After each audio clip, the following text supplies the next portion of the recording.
கடவுள் அருள் டிவி நேயர்களுக்கு வணக்கம். நம்ம இப்போ பார்க்க இருக்கிறது 2026க்கான குரு பயிற்சி பலன்கள். இதை நமக்கு துல்லியமாக கணிச்சு கொடுக்க நீங்கள் குருஜி வந்திருக்காரு. வணக்கம் குருஜி. கடவுள் அருள் டிவி நேயர்களுக்கு வணக்கம் கூறுவது அடியேன் உங்கள் சிவயோகி சிவசக்திமான் சுவாமிகள். இந்த குரு பயிற்சியில் பொதுவான பலன்கள் தான் முதல்ல பார்க்கறது வழக்கம். அந்த வகையில் பார்க்கும் பொழுது குரு தன்னுடைய உச்ச வீடான கடகராசியில் இருந்து கொண்டு விருச்சிக ராசியை பார்க்கிறார். 5ஆம் பார்வையாக. 7ஆம் பார்வையாக மகர ராசியை பார்க்கிறார். 9ஆம் பார்வையாக மீன ராசியை பார்க்கிறார். எனவே இதற்குண்டான பொது பலன்களை இப்பொழுது பார்ப்போம். பொதுவாகவே கடகராசிக்கு குரு வந்தவுடன் எல்லோருக்குமே நன்மைகள் ஏற்படும். அவருடைய உச்ச வீடாக இருக்கிறபடியால் அவருக்கு வலிமை கூடும். அவருடைய நட்சத்திரம் அதில் இருக்கிறது. பூச நட்சத்திரத்துக்கு உண்டான அதிதேவதை தான் பிரகஸ்பதி என்றக்கூடிய தேவகுருவாக விளங்கக்கூடிய குரு பகவானை சொல்லியிருக்கிறது ஜோதிட சாஸ்திரம். அந்த வகையிலே பார்க்கும் பொழுது இந்த குரு பகவான் எல்லா மக்களுக்குமே நன்மை வாரி வழங்குவார் என்பதில் சிறிதும் ஐயமில்லை. பொதுவாக மக்களுக்கு எல்லாமே நல்ல விஷயங்கள் நடக்கிறது. குரு பார்க்கக்கூடிய நன்மை என்ற வகையிலே அவர் விருச்சிக ராசியை பார்ப்பதனால் செவ்வாய் வீடாக இருக்கிறபடியால் நம் நாட்டு மக்களுக்கு விவசாயம் செழித்து நல்ல உணவு பண்டங்கள் விலை குறைந்து மழை பொழிந்து நல்லவை நடக்க இருக்கிறது. பூமி லாபம் கிடைக்கும். ரியல் எஸ்டேட் தொழில்களுக்காக நல்ல நிலைமை வரப்போகுது. அதில் அவங்க ரொம்ப முன்னேற்றத்தை நோக்கி செல்வார்கள். அதற்கப்புறம் மகர ராசியை பார்ப்பதால் சனி பகவானுடைய ராசியாக சொல்லப்படுவதால் நீதி நேர்மை சத்தியம் தழைத்தோங்க போகிறது. குற்றம் செய்தவர்களுக்கு உடனே தண்டனை கிடைத்துவிடும். நீதி நிலைநாட்டப்படும். சட்டத்துறை நல்ல வளர்ச்சி அடையும். இதெல்லாமே நடக்க போகுது. மக்கள் உழைப்பை நம்பி நல்ல வருமானத்தை ஈட்டி தங்களுடைய வாழ்வாதாரத்தை பெருக்கிக் கொள்வார்கள். இது இல்லாமல் அந்த சனி பகவானுடைய ஆதிக்கமாக இருக்கிறபடியால் அடிமை தொழில் செய்பவர்கள், உழைப்பாளிகள், துப்புரவு தொழிலாளிகள், சுமை தூக்கும் தொழிலாளிகள், இவர்கள் எல்லாருமே அவருக்கு நன்மையான விஷயங்கள் நடக்க இருக்கிறது. நாட்டில் நல்ல விஷயங்கள் அதிகமாக நடக்கும். நல்லவை நடக்கும், கெட்டவை அழியும்.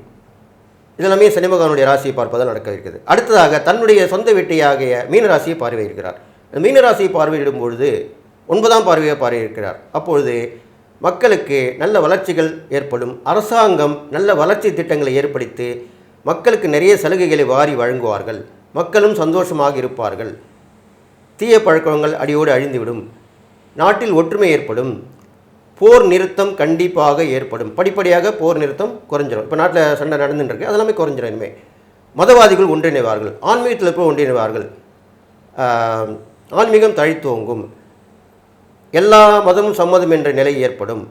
அனைத்து மத நல்லிணக்கம் ஏற்படும். இதெல்லாமே இந்த குரு பயிற்சி நடக்க போகுது. இது இல்லாமல் இயற்கை பேரிடர்கள் என்று சொல்லும் பொழுது அதிகமான மழை, அதிகமான வெயில், அதிகமான தட்பவெப்பம், அதிகமான சூறை காற்று, புயல், சுனாமி எல்லாமே வர இருக்கிறது. நிலச்சரிவுகள் ஏற்படும். பூமி அதிர்வு ஏற்படும். இதெல்லாமே ஏற்படும். அதிகமான மக்கள் இழப்பும் ஏற்படும்.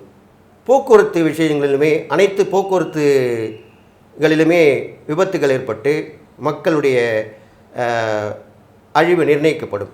எனவே எச்சரிக்கையாக இருந்து வந்தால் நீங்கள் உங்களை பாதுகாத்து கொள்ளலாம் என்று சொல்லி இந்த பொது பலன்களை இதுவரைக்கும் சொல்லியிருக்கிறேன்.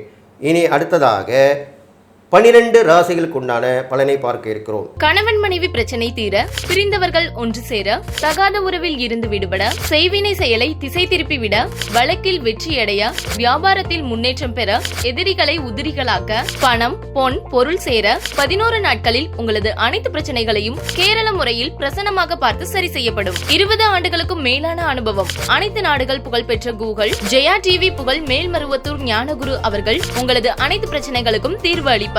இன்றைய தொடர்பு கொள்ளுங்கள் 9500219209. கும்பராசி நேயர்களே, உங்களுக்கு உண்டான குரு பயிற்சி பலன் தான் சொல்ல போகிறேன். இதனால் வரைக்கும் குரு பகவான் உங்கள் 5ஆம் இடத்துல இருந்தார். இப்போ 6ஆம் இடத்துக்கு வரார்.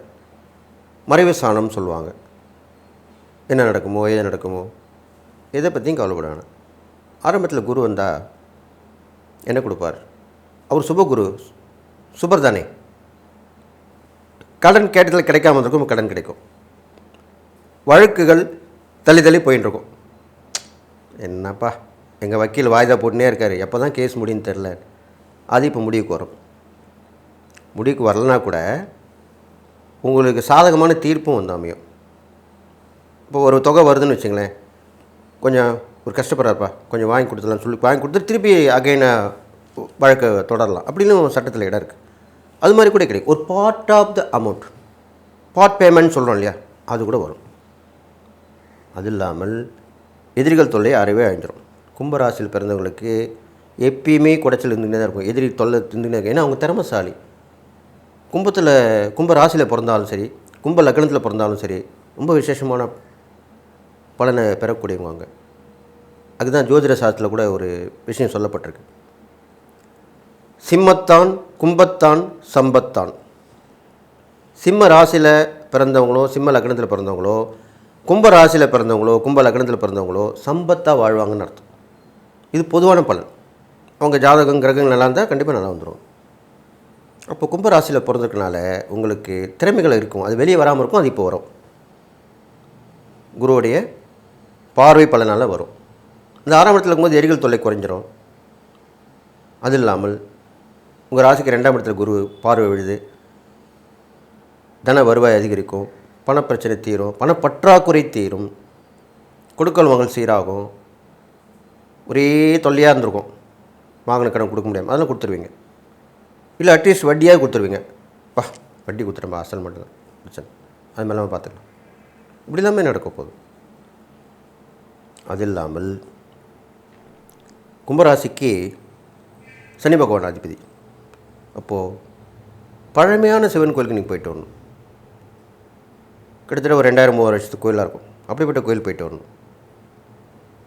பெரும்பாலும் நீங்கள் போகக்கூடிய கோவில் கும்பேஸ்வரர், கும்பகோணத்துக்கு பாருங்கள், மகாமகம் நடக்குது இல்லையா, அந்த கும்பேஸ்வரர் கோயில் ஒரு முறையாக போயிட்டு வரணும் இந்த கும்பராசியில் பிறந்தவங்க. அது இந்த காலகட்டத்தில் போயிட்டு வந்தால் இன்னும் விசேஷம். அந்த மகாமக குளத்தில் குளிச்சுட்டு வரலாம், தப்பு கிடையாது. மகாமக அன்னைக்கு தான் குளிக்கணும், மாசி மக அன்னைக்கு தான் குளிக்கணும் அப்படிலாம் கிடையாது.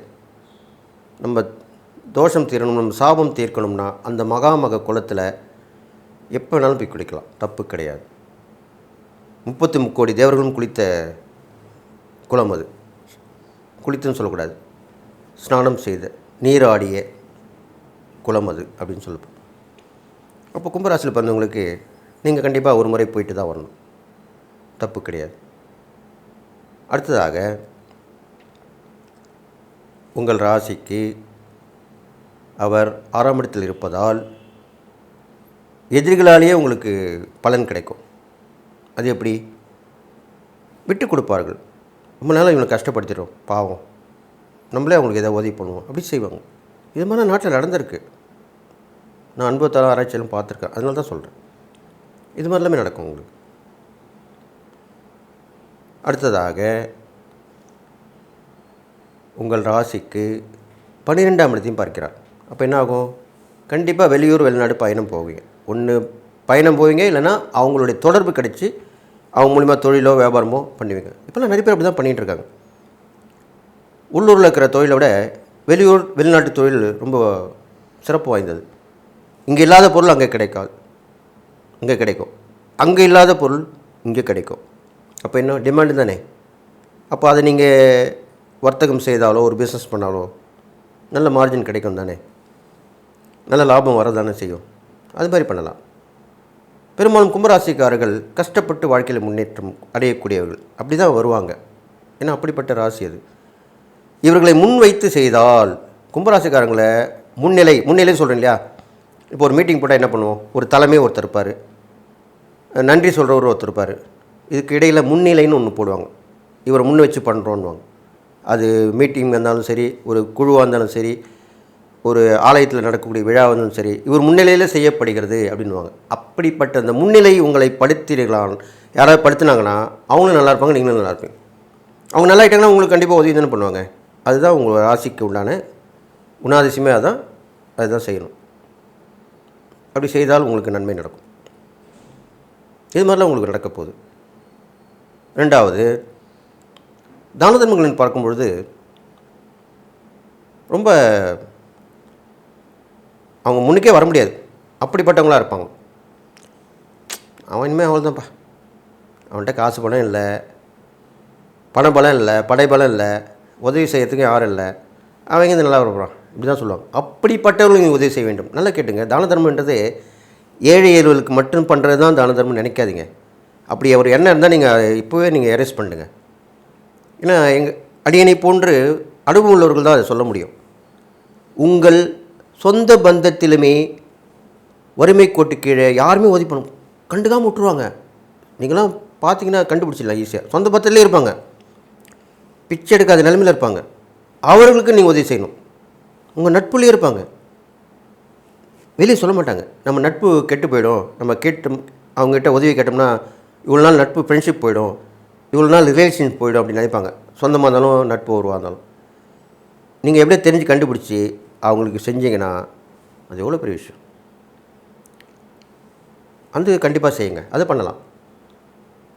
அது இல்லாமல் சிவஸ்தலங்களுக்கு சென்று வரலாம். பஞ்சபூத ஸ்தலங்கள், சிவன் வழிபட்ட ஸ்தலங்கள், சிவன் பஞ்சபூத ஸ்தலங்கள் சொல்லக்கூடிய அந்த சிவனுடைய 5 ஸ்தலங்கள் போகலாம். உங்களால் மூலியெல்லாம் சுற்றுலாவில் சொல்லியிருக்கேன் இல்லையா, குரூப்பில் அப்படி போயிட்டு வரலாம். இது மாதிரிலாம் போயிட்டு வரலாம். அடிக்கடி பயணங்கள் வைத்துட்டு வாங்க. இது இல்லாமல் நீங்கள் உடல்நிலையில் கவனம் கண்டிப்பாக இருக்கணும். ஒரு மாஸ்டர் செக்கப் போய் பண்ணிங்க, அதில் எல்லாமே தெரிஞ்சிடும் உங்களுக்கு என்ன இருக்குது ஏதாக இருக்குது. நம்ம வெளியில் உடம்புல வர்றது எல்லாமே தெரிஞ்சுப்போம், உள்ளே நடக்கிறது என்ன தெரியும், யாருக்கு தெரியும்? இறைவன் ஒருவருக்கு மட்டும் தெரியும். அந்த உள்ளே வரக்கூடிய நோயினுடைய கண்டுபிடிக்கிறதுக்குன்னா மாஸ்டர் செக்கப் பண்ணால் தான் கிடைக்கும்.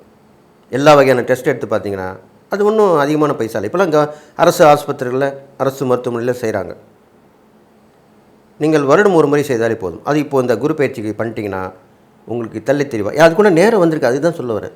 இந்த குரு பயிற்சி ஆனவுடன் நீங்கள் ஒரு மாஸ்டர் செக்கப், முழு உடல் பரிசோதனை அப்படி சொல்லுவாங்க, அது பண்ணி பார்த்தீங்களானால் என்ன சமாச்சாரம், என்ன உறுப்பு பிரச்சனை இருக்குது அப்படின்னு கண்டுபிடிச்சி அதை ஒரே நிறைவேற்றிட்டிங்கன்னா தீர்த்திட்டா கண்டிப்பாக சரியாக இருக்கும். தோட்டம் நினைத்தால்தான் தென்னம்புல் வைக்க முடியும் அப்படின்னு சொல்லியிருப்பாங்க, கேள்விப்பட்டிருப்பீங்க. அப்போ உடம்பு நல்லா இருந்தால் தான் நம்ம எதுவுமே செய்ய முடியும், ஆக்டிவாக இருக்க முடியும், நம்ம பல விஷயங்களை பண்ண முடியும், செய்ய முடியும். படுத்து படிக்க இருந்தால் என்ன செய்ய முடியும்? ஒன்றும் செய்ய முடியாது.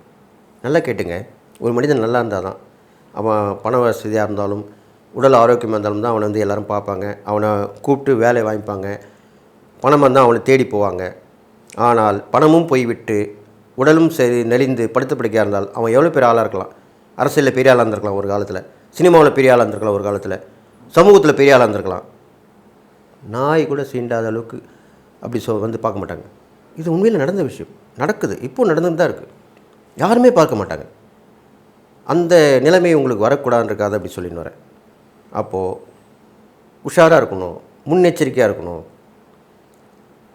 காற்றுள்ள போதே தூற்றிக்கொள் எது சொல்லியிருக்காங்க முன்னோர்கள் பழமொழி. அப்போது இந்த நேரம் வந்துடுச்சு, நம்ம உஷாராக இருக்கணும், உடம்பை மூலம் பார்த்துக்கணும், அப்புறமா நம்ம செய்ய வேண்டிய விஷயங்கள் தெரிஞ்சுக்கணும். ஐயா சொல்லியிருக்காரு இந்த மாதிரிலாம் பண்ணிக்கலாம் அப்படின்னு பண்ணணும். அப்போ கண்டிப்பாக உங்களுக்கு நல்லது நடக்கும், கவலைப்பட வேண்டாம். அதனால் குருவோடைய பார்வை பலம் உங்களுக்கு நல்லா இருக்குது. இடம் மாற்றத்தினால உங்களுக்கு நல்ல நிலைமை ஏற்படும். உத்தியோகம் வந்தால் ட்ரான்ஸ்ஃபர் வாங்கி போங்க, வெளியூர் வெளிநாட்டுக்கோ.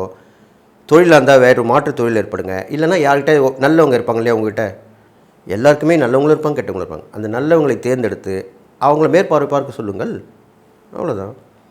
நீங்கள் செய்யாமல் இன்னொரு வித்து செய்யுங்க. இப்போ நமக்கு நேரம் சரியில்லைன்னா இன்னொருத்தவங்களை விட்டு பண்ண வச்சுக்கணும், அப்போ தான் அது சார் ஓகே. அவங்களுக்கு நேரம் நல்லாயிருக்கும், அதையும் நீங்கள் பார்க்கணும். அவங்களுக்கு நேரம் நல்லா இருக்கான்னு பார்த்துக்கணும்.